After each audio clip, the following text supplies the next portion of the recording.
Hello and welcome to another episode of Billy Fishing in the Arctic. This one's for you, Pete, a bait rod session. The rig I just put out is the Pulley P. It's just a heavier version of what I usually use for flatfish. It's just a rig body, and I'm fishing J hooks because I want some dinner. So this one's for the dinner. That would be the left hand rod in this case, and I'm going to bait up the right hand rod for fun. Right, okay. So first of all, I'll walk you through the gear. The rods are the Sovereign XP by Abu Garcia. Yes, 2 of them and 2 Meg 525s. Yeah, right. All hail the 525. Hail. And we got 40-pound mainline, 100-pound braid leaders. Everything's 4-strand, and the rigs, you'll see. So I'm going to bait up the other rod. So the baits today are Coley, and I got some mackerel over there. So that's it, fish baits today. So I'm after something fairly substantial, not flatfish, but we'll get to that too. And this rig here is the South African big game rig. Yes. And I'm going to be targeting halibut probably, or big cod, one or the other, whichever takes it, right? And if I catch a halibut, I actually will keep this one because I'm going to keep one. The water in front of me here, just a lob, is 30 meters deep.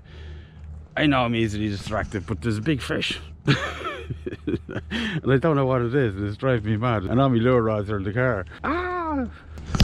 Thank you, Pete. There he goes over there. Could be a salmon, because it could be an escapee from over there. Impossible to catch anyway. And we'll get a bait on. Do I catch a halibut? Probably not. Do I catch anything? You're damn sure I'm going to, because it's Arctic Norway. And if I don't catch something, I want to know why. This is the dingle dangle I'm going to be using for the fun one. Yeah, the fun rod. Chance to return it anyway. So this is for fishing frozen or half fish, not chopped up, right? For predatory fish. So I make them out of wire. It's just so much easier. I don't have to put a core on it or anything, and it goes through the bait much easier than braid would. And when you got scissors and knives and stuff involved, it's just nice that it has the wire there, because if you cut it, you'd be really angry with yourself and you want to batter people. This goes inside the fish, okay? This is more South African know-how, right? And it's just a great way to present a bait. And since this fish is a little bit frozen right now, I'm just laying it across it so I get the actual length of the fish, right? This will go up inside the fish, yes? So then I hold it here and I mark the back of it where that leg is there. Okay, that's it. Now I'm going to cut it there. Now this little leg goes up inside the back of the fish and keeps it on while you're casting. Do this when they're frozen, right? If you do it with a fresh bait, it's not going to work so well, not unless you give loads of elastic to it, right? But it is possible, I have done it.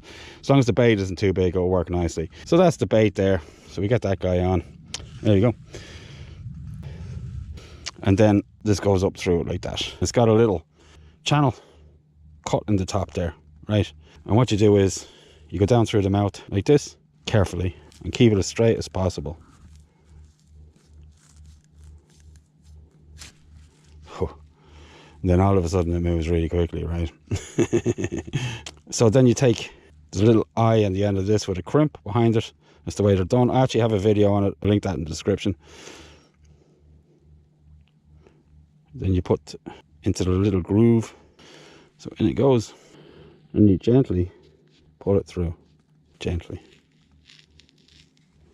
Okay, you take the little leg and you position it. Take your time. You mess it up, you're going to be in the horrors.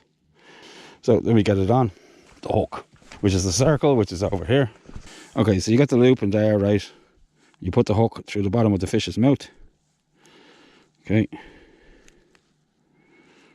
Then it goes through the eye of the loop, then through the nose of the fish. That's it there. And if I give it a little yank, it should be okay. Yeah, we're okay.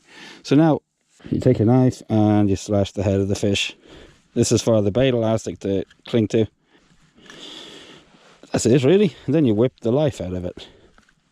You can take the gills off it and what have you if you like. Put slashes in it, whatever you want. I like to take the fins off, they interfere with it when it's casting. Expose the gills underneath, more blood. So then I whip that on. Oh, it just got picked up on the other rod. We'll get back to this in a while. I didn't hear it because it was a negative bite. The fish ran towards me. Tighten up the drag, see if he's on. Yeah, we're in.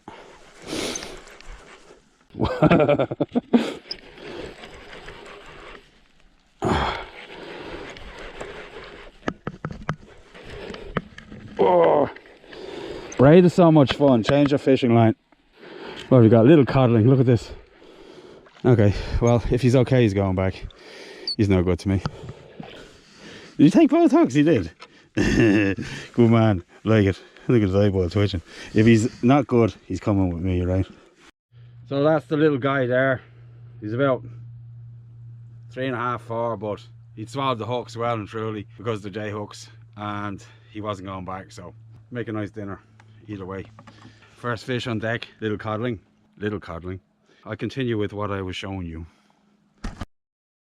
So yes, here I was doing this. So you then just whip the life out of it, basically speaking. Then around the top to keep the fish's mouth closed. This is very important, otherwise he will swallow the hook and all your work will be in vain, because the fish will cover the hook and then your circle won't work anymore. The circle I'm using is an 8/0 inline circle. Anything else is pointless because you're back into J hook territory if you use an offset circle hook. That's it there. And then to finish it, a couple of half hitches. That's how I like to do it anyway. Just get rid of that bit there. That just stops it from coming undone. That's it, right? And so it doesn't contact the rig body. If I give you a demonstration, the fish head and the lead weight are consolidated, so they work together as a weight instead of opposing each other like they would on a pulley rig. That's also why they unclip, because your baits are too heavy and they unclip themselves because they're heavier than the lead weight.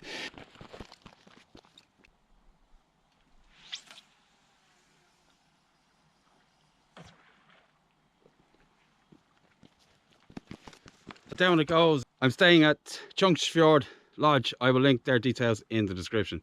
I did say in another video I wasn't going to fish for the halibut with the bait rods, but if I'm going to keep it, I'm going to fish with a bait rod.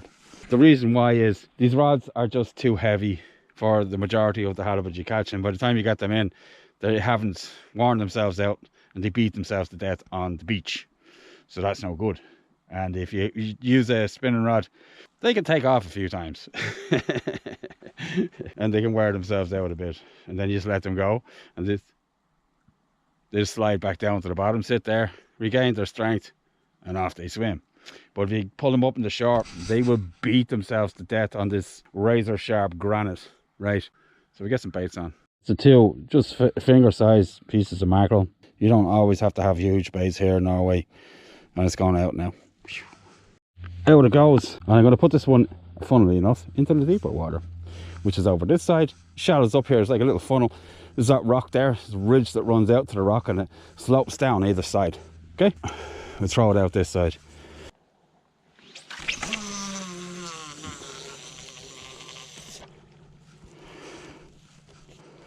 Down it goes.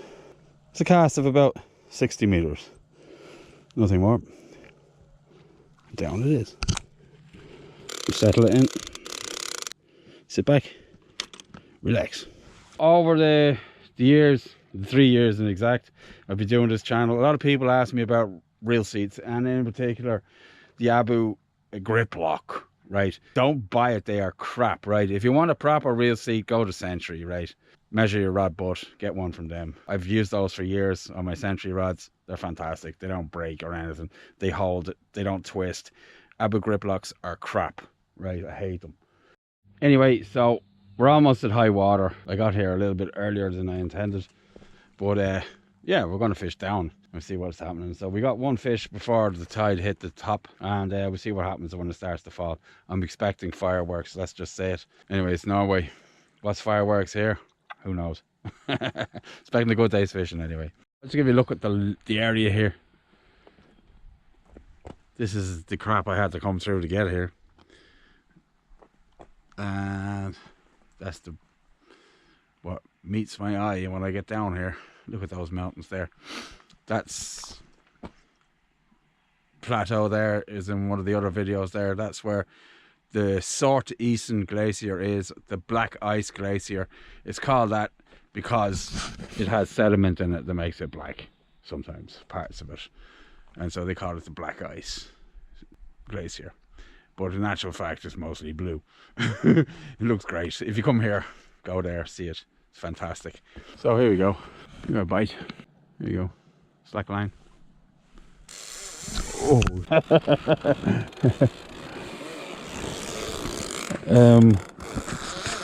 I think I might have a halibut on here. So we'll just get this guy. That's a nice run anyway. Ah, yeah, we're into a nice fish anyway, that's for sure. I think we might have a halibut. Wow. Oh yeah, we got a halibut.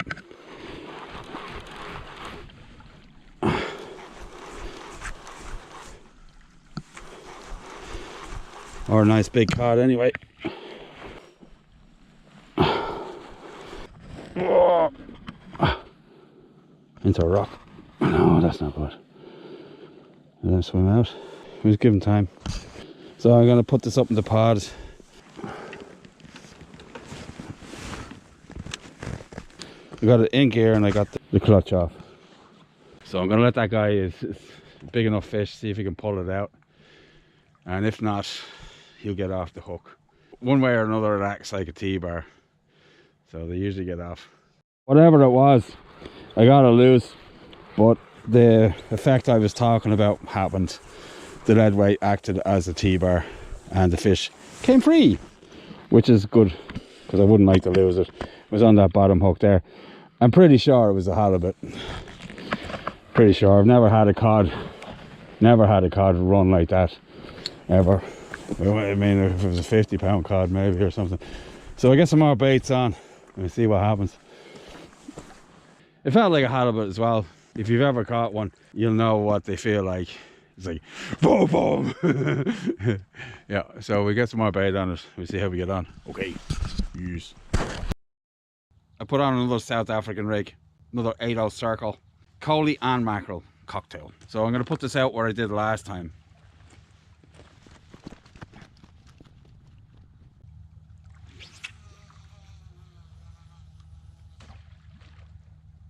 So we get this guy settled in. Right, so let's see if we hook up this time. There hasn't been a touch on the other one. Raging now. I'm going to take that one in and recast it as well soon as well. It's been out for a while. So I've rebaited. It's a right hand rod and got half a mackerel, 8-0 hook, and it's going out to around about the same area as I got picked up by the other one. There was nothing going out there where I put it the first time, so I'll put it up now. The tide has started to fall and I'm expecting some fish. If I could get a halibut, I'd be very happy. You know, it's been a while since I've had one, either on a spinning rod or on a bait rod. I'm going to keep it, so I don't really mind using the surf tackle.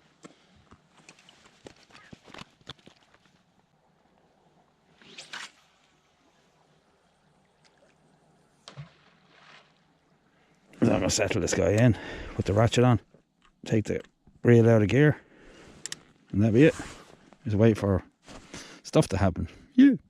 So just one coddling so far. Nice run off a halibut. I mean, yeah, well that will keep me thinking for a while anyway. You know what I mean? If it hadn't got hung up in that rock, it would have been a different story. So I just got picked up, big slack line. Not sure what's going on. Hopefully it's another halibut, but they're not known for the slack line in this. So I'm going with cod.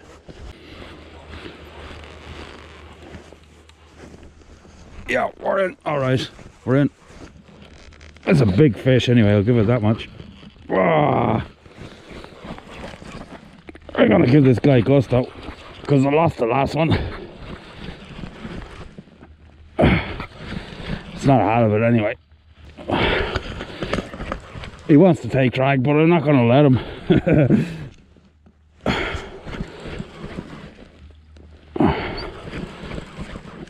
The last one got stuck in a rock there. I'm not gonna have it. Not this time. Been here for hours. One run off a fish. One small codling. Excuse me, even the grunting. It's a big fish because it's staying real deep. Oh, he's off. Oh man. Not a day for me. Well, anyway, dropped the lead. Lost the fish. Well, at least the fish is okay anyway. That's it. Blah, man. I'm gonna get another bait on it and another bloody lead weight and stupid fish. Oh, shut up. Anyway, so that's the next bait, same rig, blah blah blah.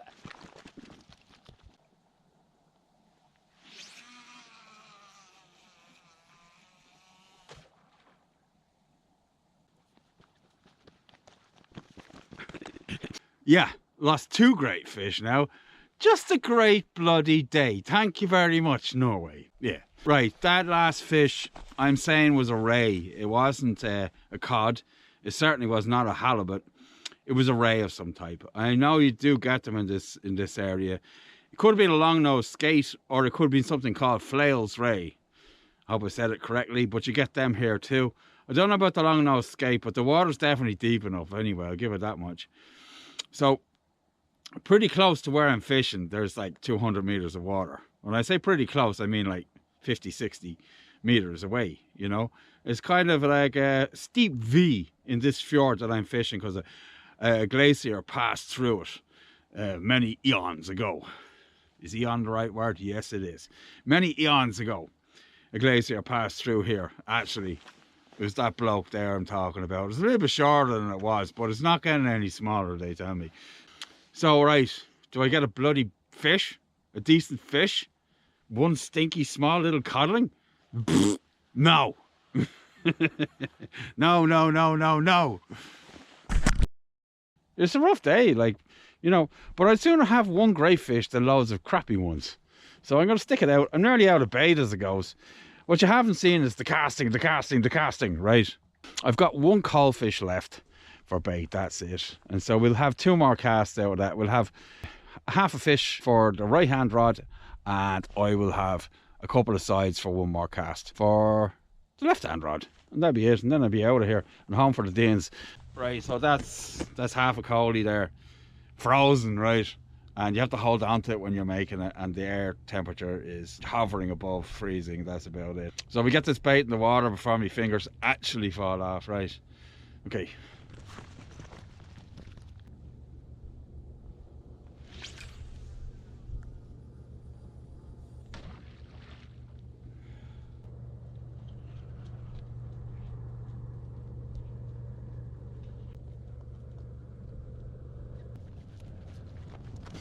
I don't care what type of bait clip you're using, mechanical ones, whatever. Give it a shake. Doesn't matter. It doesn't hurt anyway. It's definitely not going to reclip, especially if you're going to fish an hour bait, is what I call them. That bait will fish for an hour, and if it's been sitting there for an hour, right, you got like a few casts in a day. That's a lot of time wasted anyway. So shake it just a little bit. So we get this last big bait settled in. Let's see what happens. No more bait, you can't fish on, right? Simple. Stay tuned, fish heads. It's all about to kick off. Yeah. I think we got one. Let's try this again. I think we got a halibut again. So yeah.